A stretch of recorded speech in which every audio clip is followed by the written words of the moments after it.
Sinepju graudiņš, vārds katrai dienai. Darbs ir tava kalpošana Dievam.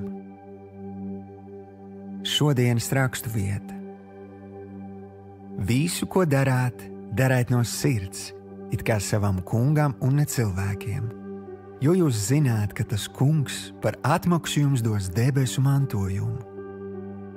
Jūs, kas kalpojat savam kungam Kristum, kas nepareiz darīs, dabūs pelnīto atmaksu. Tur neuzlūko cilvēku vaigu. Kolosiešiem 3. nodaļa, 23. līdz 25. pants. Šodienas pārdomas. Latviešu valodas vārda strādāt etimoloģiskā izcelsme ir no krievu vārda censties, smagi strādāt, ciest. Savukārt krievu valodā darbs, rabota, ir cēlies no vārda vergs.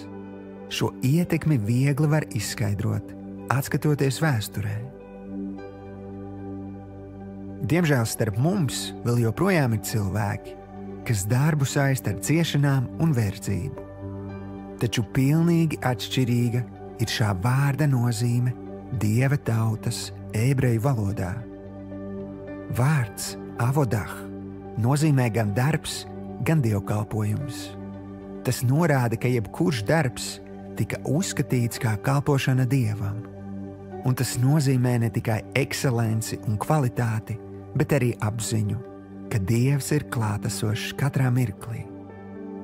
Apzinies, ka Dievs ir tas, kas tevi ir apveltījis ar visu labo, kas tev ir. Viņš vēlas, lai tu esi labs namturis. Lai tu visu dari kā viņam un kopā ar viņu. Citiem vārdiem sakot, lai tavs darbs kļūst par pielūgsmi tavam Dievam. Šodienas lūkšana. Tēvs, piedod, ka reizēm esmu kļūdaini domājis, ka darbs ir smaga nasta. Es pakļauju tev savu darba ikdienu un apņemos visu darīt kā priekš tevis. Paldies, ka tu esi ar mani katrā mirklī, lai svētītu manu roku darbu. Jēzus vārdā. Āmen.